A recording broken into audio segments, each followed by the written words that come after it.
The parents of John Isaac Alexander Weeks were amongst 364 immigrants who stepped off the Cora in 1865. Now, Weeks was a preacher and a farmer. Concerned about the future of Liberia, he gave many speeches and sermons focused on ways to set Liberia on a path of sustained growth and development. Weeks strongly believed that if the nation focused on adequately preparing its youth, it would be on the right trajectory to ensure growth across sectors. He expressed these views in 1948 when then President William V. S. Tubman invited him to serve as national orator for Liberia's independence celebration. In his message, Weeks stressed a couple of things. One, solving Liberia's pressing problems rested squarely on its citizenry. And second, securing the country's future would depend on making significant investments in its youth. Over a half century later, in 2007, Weeks' grandson, Dr. Kimmie Weeks, who had become an internationally acclaimed activist, humanitarian, educationalist, and farmer himself, was asked by Liberian President Ellen Johnson Sirleaf to serve as national orator at Liberia's 2007 Independence Day celebrations. Kimmie Weeks had no idea when he delivered his oration that his grandfather delivered the same speech many decades before him.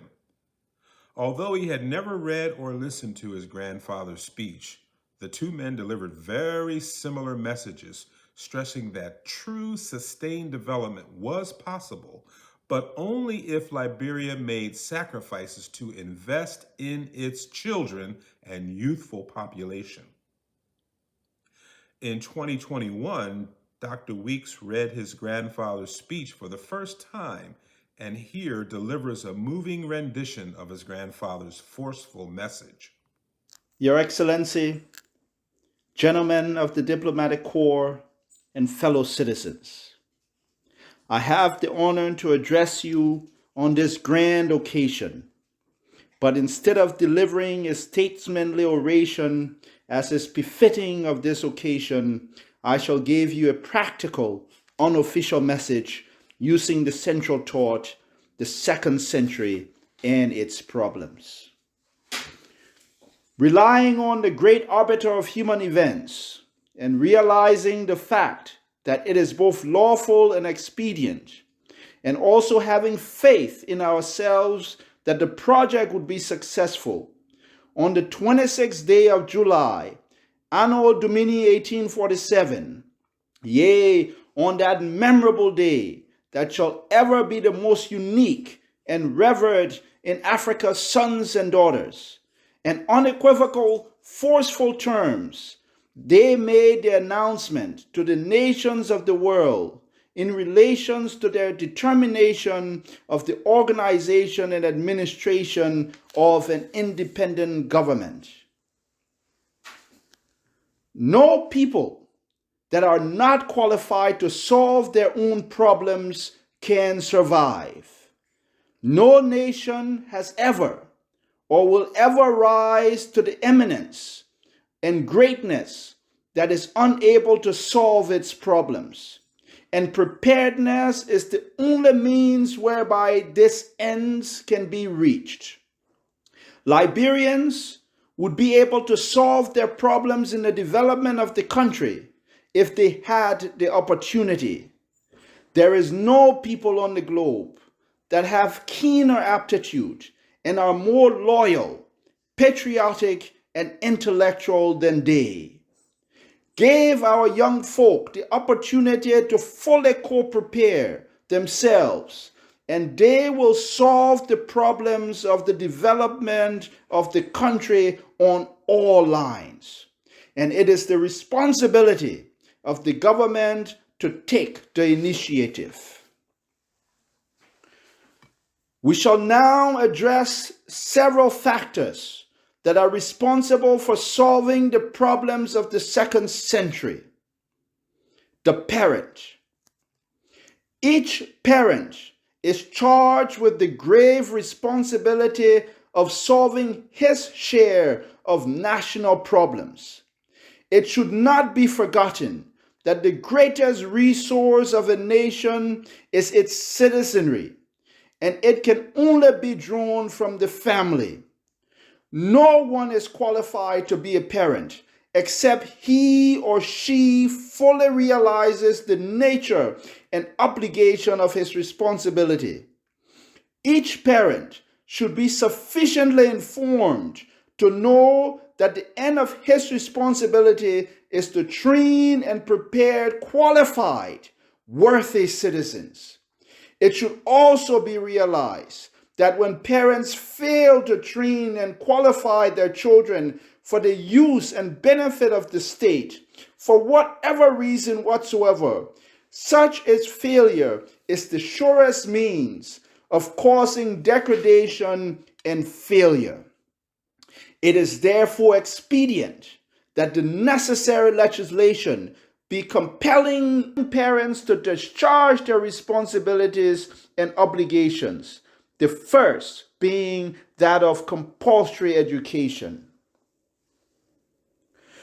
You are indeed the first pioneers of the second century, and you have our sincere prayers and best wishes.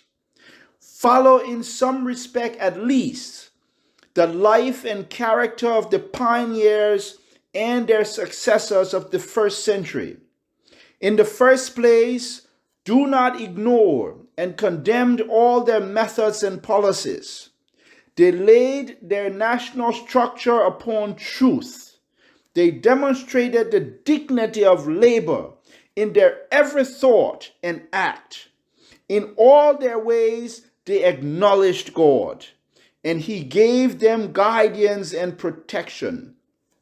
Do not ignore or neglect to observe with reverence and the fundamental eternal laws of life. Be not wise in your own conceit. Let each one in his field of service or vocation qualify himself and herself to meet the emergencies. Develop and cultivate in yourselves a noble integrity. Concern yourselves in knowing the needs of Liberia and what will raise her to a standard higher than mere national independence and sovereignty. In 2007, when he delivered his own oration amidst thunderous applause, Kimmie Weeks called on the government, as his grandfather had done, to invest in human capital and prioritize it over all other omnipresent priorities. And for all communities. Madam President, hear me on this as I say to you, nothing is going to come for your administration, but a non-political and non-ethnic focus on the needs of children and youth. Yes. Gave the greatest priority to education, and you have given a new birth to this very old republic. The free primary education program should and must be revisited, and adequate resources has been provided by law should be allocated to give substance to your commitment. Believe me, my friends, the rehabilitations of roads is good. Believe me, the refurbishing of the LPRC and the facilities of other public corporations is economically sound. As a matter of fact, we are in a season of omnipresent priorities where everything is a priority. But choose you what you want to be remembered for, Madam President. I say choose education. I say choose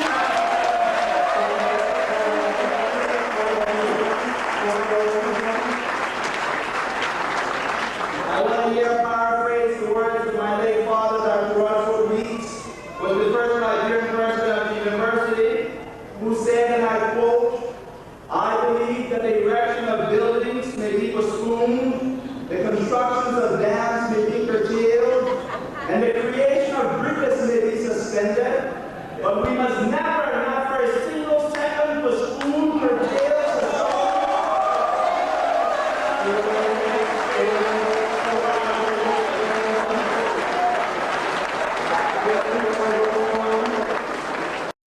Children to die from lack of basic health services, we are essentially dooming ourselves to a future of misery, because each child who dies has the potential to be a great statesman, orator, doctor, minister, pastor, and billionaire.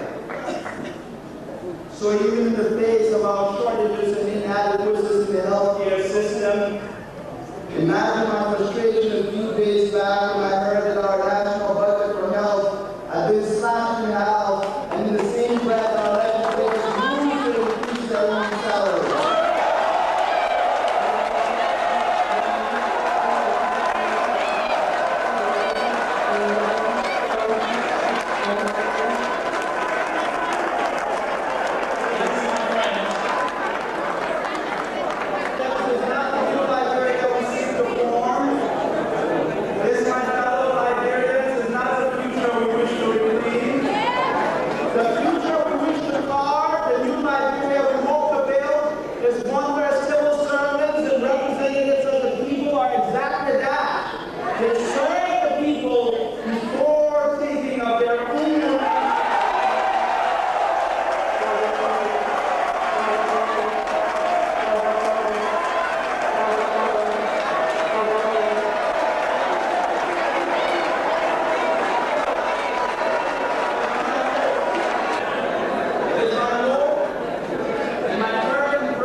The similarities between the two men continues in many other ways.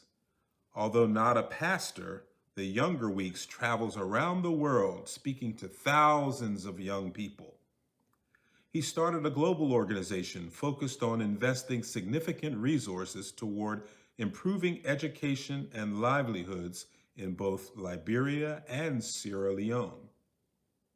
Kimmie Weeks has also become a farmer and runs an organic farming outfit called Hope Village, where he trains young Liberians in sustained organic farming techniques. He continues to advocate for Liberia to prioritize education and agriculture as essential tools for breaking out of extreme poverty and building lasting prosperity.